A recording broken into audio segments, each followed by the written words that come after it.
Isang mapagpalang umaga po sa bawat isa, lalapit tayo sa Panginoon. Salamat po sa Panginoong Diyos. Ang live po na ito ay mula po sa DFC Taiwan, sa pangunguna po ng Pastora Neverisa Masaredo.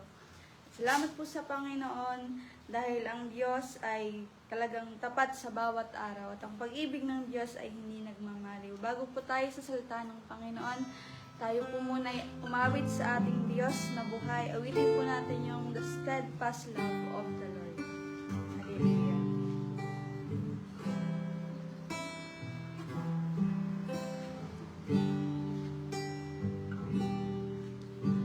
The steadfast love of the Lord never ceases.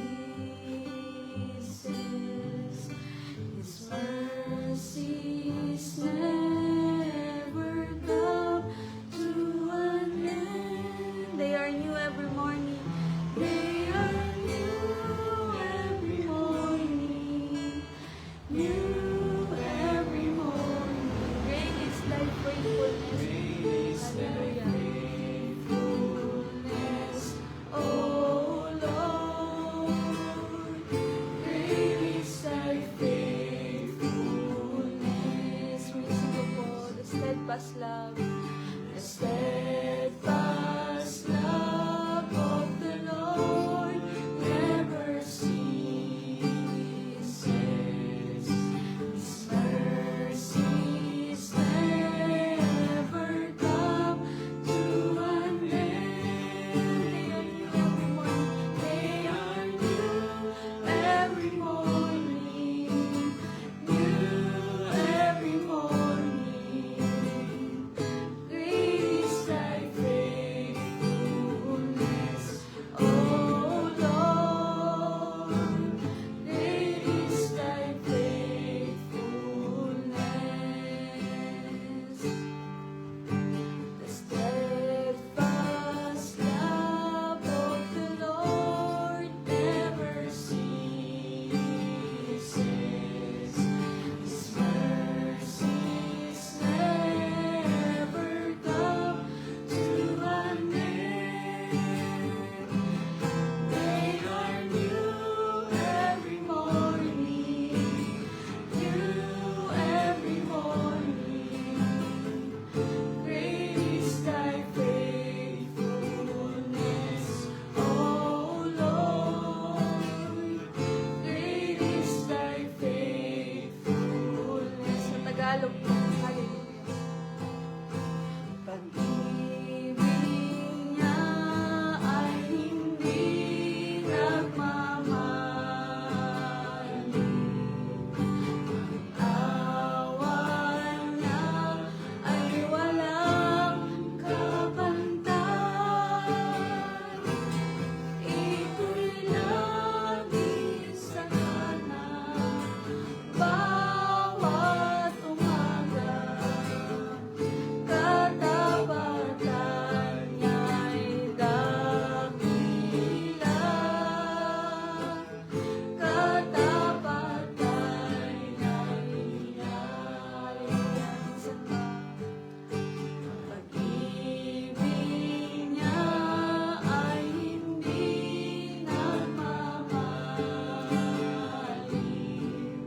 Ang awa niya ay walang kabantay. Ito'y laging sa kanan, bawat umaga.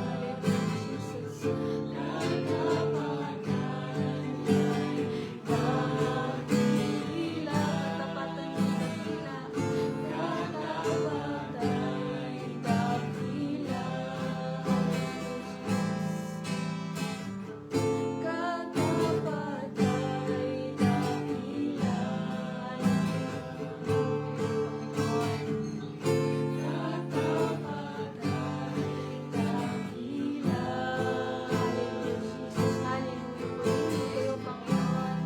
Salamat sa inyo, Panginoon, sa panibagong umaga na ito, Panginoon. Salamat sa patuloy na biyaya at sa patuloy na pag-iingat niyo sa bawat isa sa amin, Panginoon. Kaya kami nakababangon, Panginoon. Hindi sa tulong niyo lamang, Panginoong Diyos. Hallelujah. Salamat sa inyo sa umagang ito, Panginoon. Patuloy nga namin hinihingi ang inyong patuloy na pagsama sa bawat isa sa amin at sa aming maririnig, Panginoon, na mga salita niyo, Panginoong Diyos. Patuloy nga pang ipaunawa niyo sa bawat isa sa amin. Ano man ang mensahe ninyo sa umagang ito. Hallelujah. Matanggap namin ito, Panginoong Diyos, kung ito man ay pagpapala o pagpapalo sa bawat isa sa amin, Panginoon. Hallelujah. Patuloy niyo nga rin pong langisan ng mga labi, Panginoong Diyos, ng inyong lingkod na gagamitin na siyang maghahayag ng inyong mga salita, Panginoon. Patuloy na karunungan na nagmumula lamang po sa inyo ay kanyang maranasan, Panginoong Diyos. Salamat po sa inyo sa umagang ito. Sa inyo po ang lahat ng papuri at pasasalamat sa pangalan niyo, Panginoong Hesus. Amen. At purihin po ang Panginoon muli sa umagang ito at tinatawagan ko na po ang maghahayag ng kanyang mga salita sa umagang ito, si Brother Jonathan Husay. Purihin po ang Panginoon sa umaga pong ito at darako na po tayo sa kanyang mga salita at ang ating pong teksto ay ating makikita sa aklat po ng Mateo, chapter 6, verses 1 hanggang 4. Basahin po natin ng salit-salitan at sabay-sabay po tayo sa talatang 4. Sabi po dito sa Mateo chapter 6 verse 1, pag-ingatan ninyong hindi pakitang tao ang pagtupad ninyo sa inyong mga tungkulin sa Diyos. Kapag ganyan ang ginawa ninyo, wala kayong matatamong gantimpala buhat sa inyong Ama na nasa langit. Kayo po sa to. Kaya kapag hindi kayo natulong, dito ipangmakita gaya ng mga tao, sa baso at sa magaan, pagpuliin sila ng tao. Ang totoo ay tinaghan nila ang kanilang gantimpala. Sa 3 po, sa halip kapag nagbigay ka ng limos, huwag mong nang ipaalam ito, maging sa matalik mong kaibigan. Tayo pong lahat sa 4, gawin mong lihim ang iyong pagbibigay ng limos at ang iyong Ama na nakakakita ng kabutihang ginagawa mo ng lihim ang siyang magbibigay ng gantimpala sa inyo. Minsan pa nga po tayong manalangin, Lord, salamat sa inyo sa umaga pong ito. Dalangin ko po, O Diyos, sa inyong mga salita, Panginoon. Patuloy na magpakahayag po kayo sa umaga pong ito. Wala po akong kayang gawin, Panginoon, kundi sa pamamagitan lamang ng inyong pagsama, O Diyos. Meron po akong inihanda, Panginoon, pero higit na ang nais ninyo, Panginoon, ang mensahe niyo sa umaga pong ito, ang patuloy na ipaabot niyo po sa buhay ng bawat isa, Panginoon. At gayon din sa bawat mga nakikinig ng inyong mga salita, patuloy na bigyan niyo po sila, Panginoon, ng karunungan at kaalaman, nang sa gayon, Panginoon, ay matanggap nila ang inyong mensahe sa umaga pong ito, Panginoon. Salamat sa inyo, samahan niyo kami, Panginoon, sa pangalan ng aming Panginoong Hesus. Amen. At ang ating pong pag-aaralan sa umaga pong ito ay pinamagatan ko pong Seen in the Unseen, or sa Tagalog po ay nakikita sa hindi nakikita. At kung atin pong papansinin or pag-iisipan ay ironic po, parang opposite po siya. Kasi paano ka po makikita kung hindi ka naman po nakikita?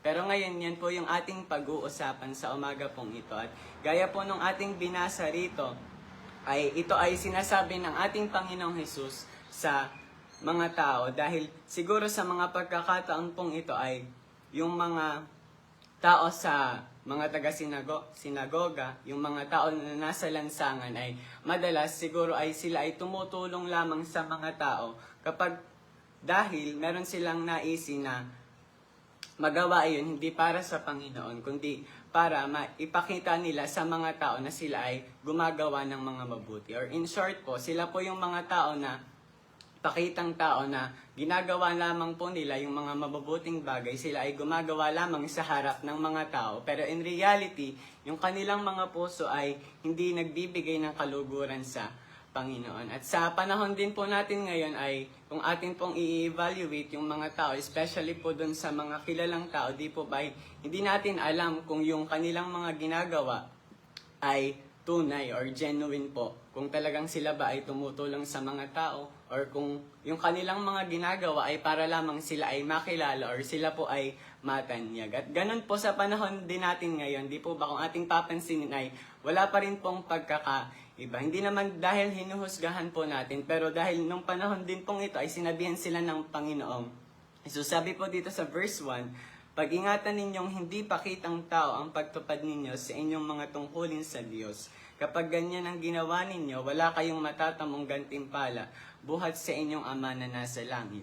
Kaya nga kapag nagbibigay ka ng limos, huwag mo nang ingay pa gaya ng ginagawa ng mga mapagkunwari sa mga sinagoga at sa mga lansangan upang sila'y purihin ng mga tao. Tandaan ninyo, tinanggap na nila ang kanilang gantimpala. At ngayon po sa umaga pong ito ay ating pag-uusapan ay marahil hindi man patungkol doon sa pagbibigay doon sa mga nangangailangan or hindi man patungkol doon sa pagtulong sa ating mga kapwa, pero gaya ng sinabi po dito sa talatang una, ay mapapansin natin dito na nabanggit dito ang mga pagsunod or pagtupad natin sa mga tungkulin ng Panginoon na ibinigay po sa atin. At alam ko po na ang bawat isa ay, bilang tayo po ay mga kumilala sa Panginoon, ay meron pong iniatang sa atin ng Panginoon na gawin.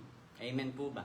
Bilang tayo ay mga Kristiyano, bilang dala-dala na po natin ang pangalan ng ating Panginoong Hesus ay meron po tayong mga dapat na gawin or meron pong mga utos na ibinigay sa atin ng Panginoon. At yung iba sa atin marahil ay tinawag din ng Panginoon sa iba't ibang mga ministeryo. At sa umaga pong ito ay atin pong pag-uusapan ang 3 puntos. At dito nga po ay pinagsabihan po ng Panginoon yung mga tao na kapag sila ay mayroon pong silang gagawin ay ang kanilang dapat gawin ay hindi maging motibo para maparangalan po ang mga tao, kundi po ang para sa Panginoon. At dito po ay hinighlight ng Panginoong Hesus na ang maging motibo ay hindi dapat tumulong para sila ay makita, kundi kailangan na tumulong kahit na wala pong nakakakita. At ganun din po sa atin sa umaga pong ito ay meron po tayong 3 pag-uusapan patungkol po sa na related po dito sa ating text. At unang puntos po ay, let God be the center of our motive. Na tulungan po tayo ng Panginoon na ang maging sentro ng ating mga bagay na ginagawa ay ang walang iba po kundi ang Panginoon. At gaya nga po nung nabanggit ko po sa bawat isa sa atin, meron pong mga pagkatawag na ibinigay po sa atin ng Panginoon. Meron po tayong mga identity, meron po tayong mga dapat na gawin bilang tayo po ay kumikilala sa Panginoon at habang tayo ay lumalakad po doon sa plano ng Panginoon sa ating mga buhay. At nais po ng Panginoon na maging sentro natin ng ating buhay sa ating bawat pong ginagawa, sa ating pamumuhay, mapaministry man po yan o kung sa ating personal po na buhay ay ang maging sentro po ng ating paggawa ay ang mapaluguran po ang Panginoon. Sabi po sa Colossus chapter 3 verse 23,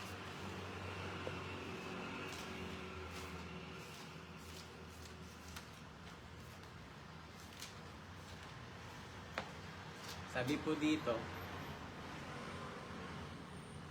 ano man ang inyong ginagawa, gawin ninyo ng buong puso na parang sa Panginoon kayo naglilingkod at hindi sa mga tao. Amen. Di po ba? Malinaw na binanggit dito na ano man yung bagay na ginagawa natin, personal man po ito, nakikita man tayo, hindi.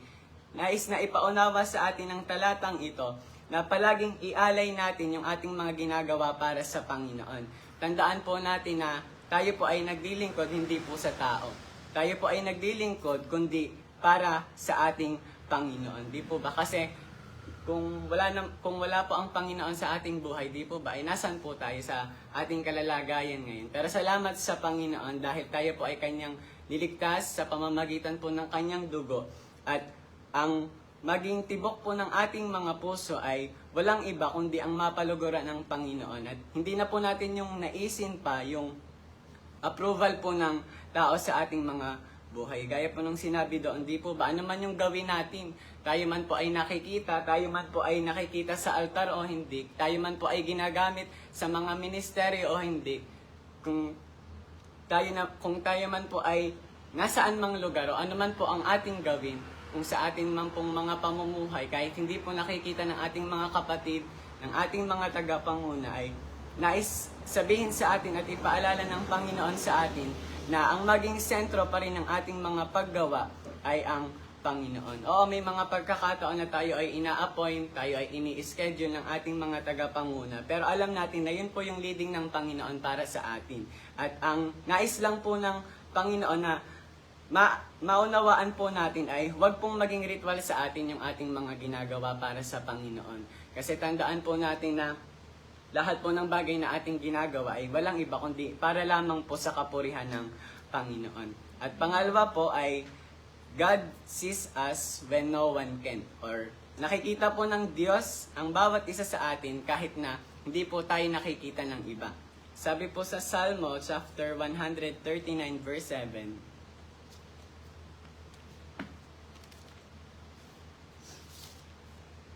sabi po dito, kung saan ako magpunta upang ako'y makatakas sa iyo bang espiritu, ako ba'y makakaiwas? Amen. Alam po natin na saan mang dako ay naroroon po ang Panginoon. Amen po ba? Alam natin na ang Diyos ay omnipresent at isang paalala rin po sa atin na nakikita tayo ng Panginoon sa mga pagkakataon po na hindi tayo nakikita ng tao. At yun po yung sinabi ko pong yun ay meron po siyang positives and negative. Nakikita po tayo ng Panginoon sa mga pagkakataon na tayo po ay nag-iisa, kapag ka po tayo ay meron pong pinagdaraanan, kapag ka tayo po ay merong mga pagsubok na dinaranas. At the same time, kapag ka po tayo ay mag-isa ay doon rin po tayo nasusukat kung tunay po talaga tayong naglilingkod sa Panginoon. Kapag ka tayo ay mag-isa na po ba, kamusta na po ba yung ginagawa po natin? Kapag tayo po ay hindi nakaharap ng ating mga kapatid, di po ba ay, kamusta po kaya tayo sa harapan ng Panginoon? At isa po yung palagi nating masasabi na nakikita yun ng Panginoon. Wala tayong maililingid sa Panginoon. Kaya, salamat sa Panginoon dahil sa mga ganoong sitwasyon kapag tayo ay mag-isa, di po ba ay isang paalala po sa atin na nakikita po tayo ng Panginoon. Gaya po nung binasa natin, di po ba saan man tayo magpunta, kahit naalala ko po nun, meron pong nagbanggit, kahit magtaklob pa tayo ng 100 layers po ng kumot, ay kita pa rin tayo ng Panginoon. Kaya, salamat po sa Panginoon dahil ang Diyos na ating pinaglilingkuran ay nasa lahat po ng dako.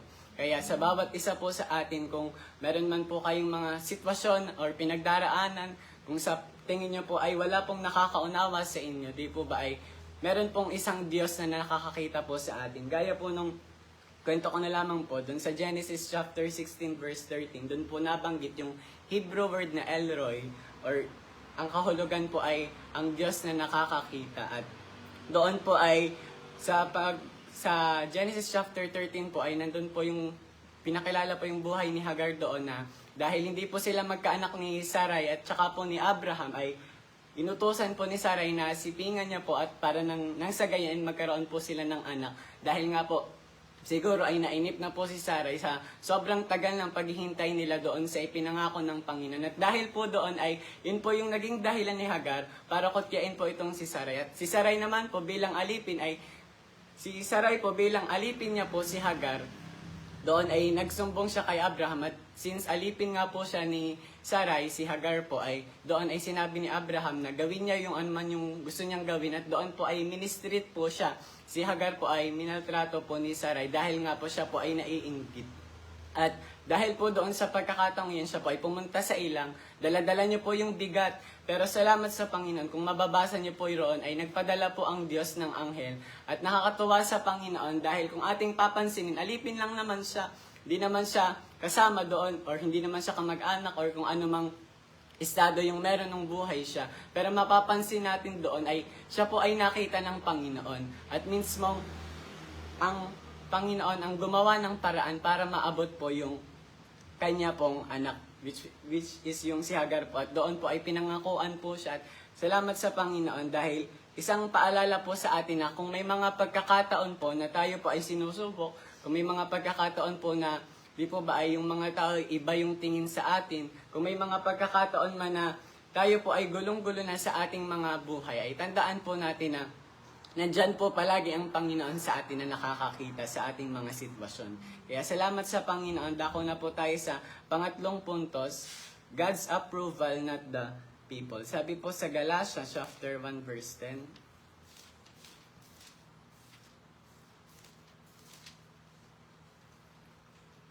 Sabi po dito, bakit ko sinasabi ito? Dahil ba sa nais kong mapuri ng tao? Hindi. Ang papuri lamang ng Diyos ang tangi kong hinahangad. Sinisikap ko bang magbigay lugod sa tao? Hindi. Kung iyan ang talagang hangad ko, hindi na sana ako naging alipin ni Kristo. Amen. Di po ba? Sino po dito ang mga alipin ng Panginoong Jesus? Amen. Di po ba? Tayo, bilang tayo ay tumanggap sa Panginoon, ay tayo rin ay isa sa mga alagad ng Panginoon. At sabi dito, di po ba ay hindi niya nahangad ni Apostol Pablo ang maparangalan ng tao, kundi ang nais niya lamang po ay ang mabigyan ng kaluguran ng Panginoon. Hindi niya po ginagawa yung mga bagay na yun dahil nung time pong ito, yung context po, kung babalikan niyo po yung mga nauna pong talata, ay dito ay sinasaway or nire-rebuke po ni Apostol Pablo yung mga taga-Galacia dahil iniiba po nila yung katotohanan. Sa halip na ang sabihin po nila ay yung mismong nangyari or naganap nung time ng Panginoong Jesus ay naging baliko po yung katotohanan at hindi po nila yun yung sinusunod na yung naging katuruan po sa kanila ni Apostol Pablo. At dito po ay isa yung ating mapapansin, di po ba, na ang bilang tayo ay mga alipin ng Panginoon, bilang tayo ay mga sumusunod sa Panginoon, tandaan po natin na ang pinakamahalaga na maging layunin po talaga natin ay ang mabigyan po ng kaluguran ng Panginoon. Hindi po ang approval ng tao, hindi po ang mabigyan, hindi ang ma-please ang tao, kundi ang maging tibok lamang po ng ating mga puso ay ang mabigyan po talaga ng papuri ang Panginoon sa ating mga buhay. Hindi na po tayo gumagawa bilang tayo ay mga Kristiyano, hindi na po tayo gumagawa para tayo po ay mapansin. Hindi na po tayo gumagawa para po tayo ay ma-appreciate ng mga tao. Tandaan po natin na, meron may mga pagkakataon na sila ay mabe-bless sa ating mga ginagawa kapag tayo ay lumalago. Pero tandaan natin na hindi man nila tayo mapansin, hindi man tayo ma-appreciate ng sino man.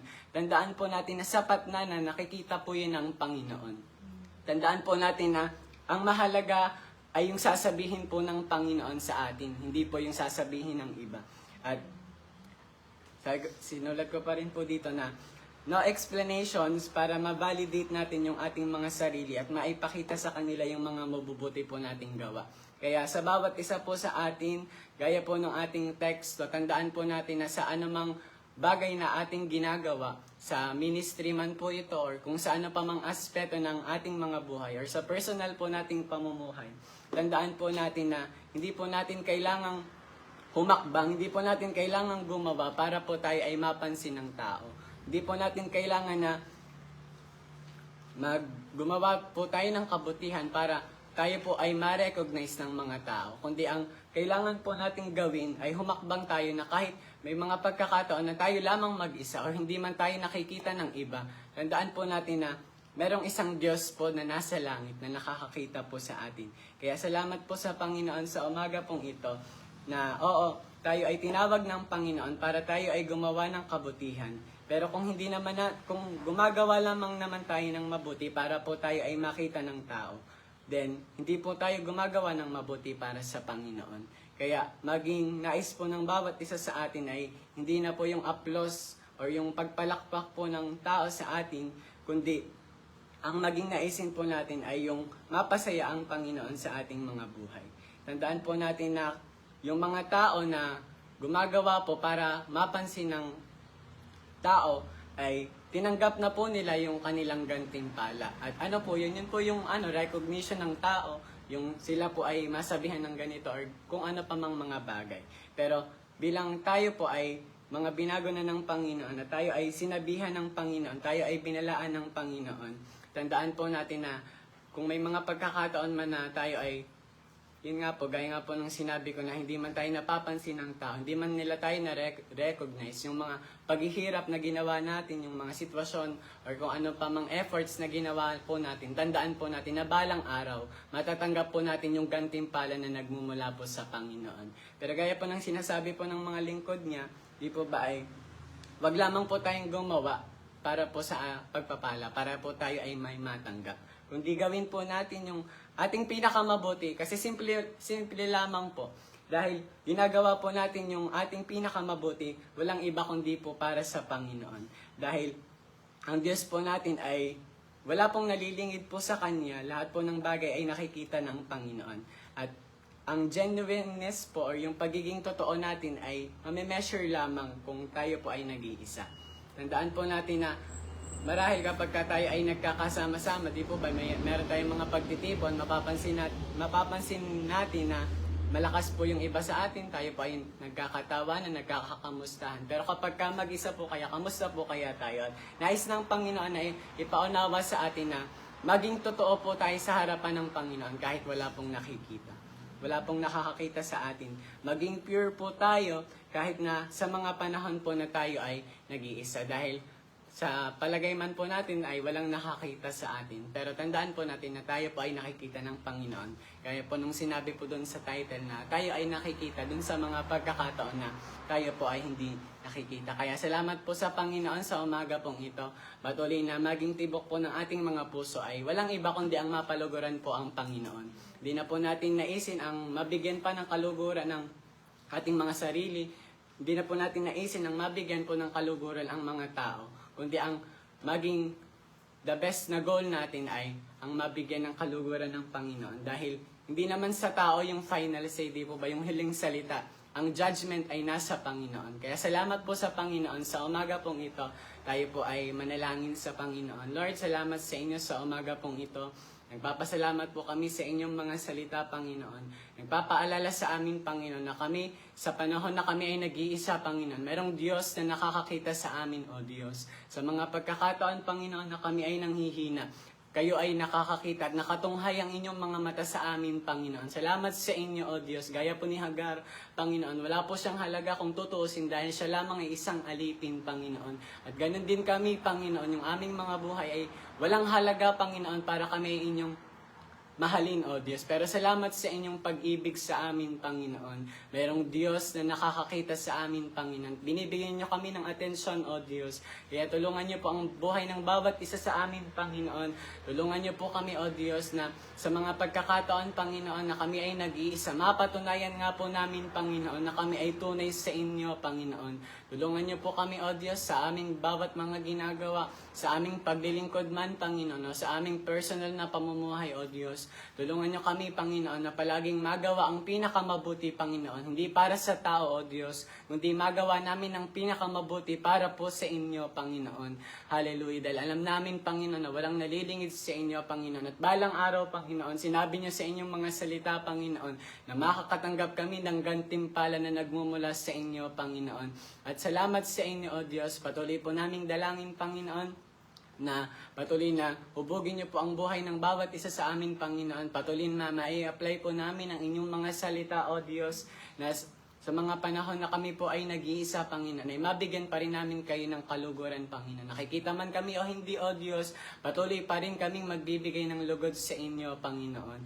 Hallelujah. Patuloy niyo pong pagpalain, O Diyos, ang bawat isa na nakinig ng inyong mga salita sa mga kapatiran po namin, Panginoon, na nasa live, sa mga nakikinig po, Panginoon, sa tagpong ito. Patuloy na i-bless niyo po sila, Panginoon, sa mga lugar po sila naroroon, O Diyos. At dalangin po namin, Panginoon, patuloy na ang pagpapala ninyo, ang pabor ninyo, ay patuloy po nilang maranasan, Panginoon. Patuloy niyo silang i-bless, Panginoon, sa paglalaan nila ng panahon sa inyo, O Diyos. At sa buong magapong ito, Panginoon, patuloy na kayo po ang siyang kumilos at sumama po sa amin, Panginoon. Dalangin po namin, Panginoon, ang katagumpayan para sa buong maghapong ito, Panginoon, ay kiniklaim na po namin, O Diyos. Salamat sa inyo, O Diyos. Salamat sa inyong mga salita. Salamat sa inyong mensahe, Panginoon. Patuloy na maitanim po ito sa aming mga puso, Panginoon, sa panahon na kami ay nasa kalalagayan, Panginoon, na kami ay mag-isa na lamang, Panginoon. Ipaalala niyo po sa amin ang inyong mga salita, O Diyos. Hallelujah. Salamat sa inyo. Patuloy namin kayong pinupuri, pinaparangalan at pinapasalamatan, Panginoon. Sa inyo po ang pinakamataas na papuri at pagsamba sa pangalan po ng aming Panginoong Jesus. Amen. Salamat po sa Panginoon at tapos na po tayo sa ating morning devotion. Pagpalain po ang buhay ng bawat isa.